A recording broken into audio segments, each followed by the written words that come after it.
وہ مجھ سے کہنے لگی کہ یہ دکھ، یہ اپنوں سے ملنے والی ذہنی اذیت مجھے آہستہ آہستہ دیمک کی طرح اندر سے کھائی جا رہی ہے، اور مجھے ایسا معلوم ہوتا ہے جیسے اب میرے لیے موت ہی بہتر حل ہے۔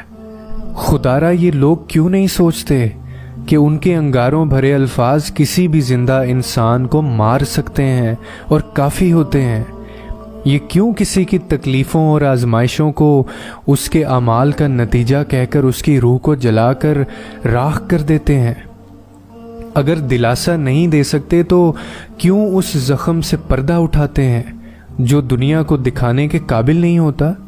کیوں ماضی کو کرید کرید کر کسی کی ہستی بستی زندگی کو تباہ کر دیتے ہیں؟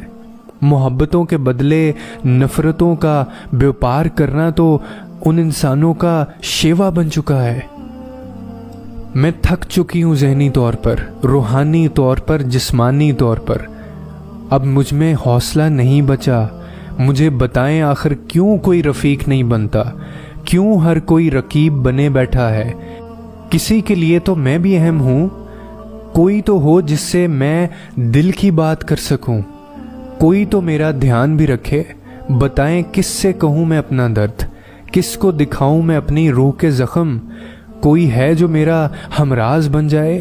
کوئی ہے جو میرے کرچیوں میں بکھرے وجود کو محبت سے سمیٹ لے؟ کوئی ہے جو مجھے ان تاریکیوں سے نکال کر روشنیوں کی طرف لے کر آئے؟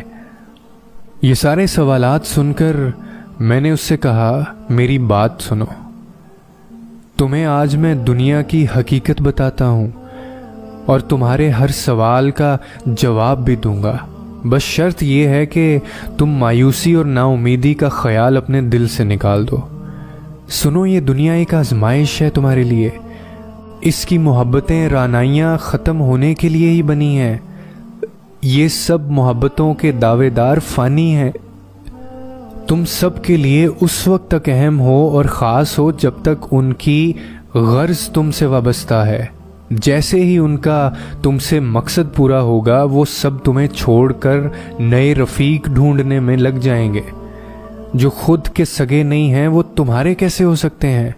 جو بنے ہی فنا ہونے کے لیے ہیں وہ تم سے بقا کے وعدے کیسے کر سکتے ہیں؟ اور تم کہتی ہو کہ تم اکیلی ہو، کوئی تمہارا مددگار نہیں، جب دو جہانوں کا مالک اس نے کہہ دیا ہے کہ میں تمہارے ساتھ ہوں جہاں کہیں بھی تم ہو، پھر تم تنہا کیسے ہو سکتے ہو؟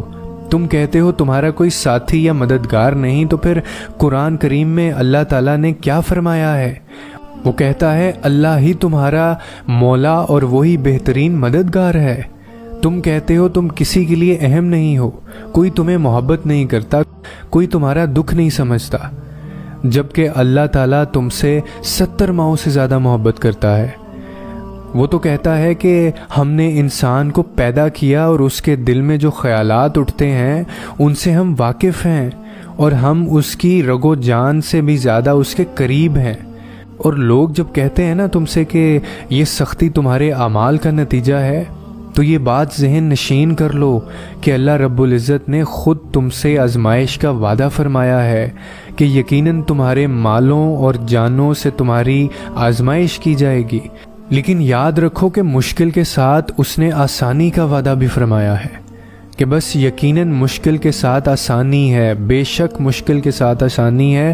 اور تم کہتے ہو کہ کوئی ہو جو تمہیں تاریکیوں سے نکال کر روشنی کی طرف لے جائے، تو سنو پھر، وہ کہتا ہے کہ آپ رحمت الہی کے آثار دیکھیں کہ زمین کی موت کے بعد کس طرح اللہ تعالیٰ نے اسے زندہ کر دیا۔ اللہ ہر چیز پر قادر ہے۔ پھر فرماتا ہے کہ جو لوگ اللہ تعالیٰ پر ایمان لائے اور اسے مضبوطی سے پکڑ لیا، انہیں تو وہ عنقریب اپنی رحمت اور فضل میں لے لے گا اور انہیں اپنی طرف کی راہ راست دکھا دے گا۔ تو پھر بتاؤ، تم ابھی اکیلے ہو یا پھر 7 آسمانوں اور زمینوں کا مالک ساتھ ہے تمہارے؟ یہ مایوسی اور نا امیدی تمہیں رب کائنات سے دور کرنے کا باعث بنتی ہے۔ زندگی میں لاکھ اتار چڑھاؤ آئیں گے، لیکن تم اپنے رب پر مکمل یقین رکھنا، بھروسہ رکھنا۔ کوئی ہو یا نہ ہو تمہارا مددگار، لیکن وہ مالک کن تمہارا مددگار ہے۔ اور وہ فرماتا ہے کہ لوگوں، اللہ تعالیٰ کا وعدہ سچا ہے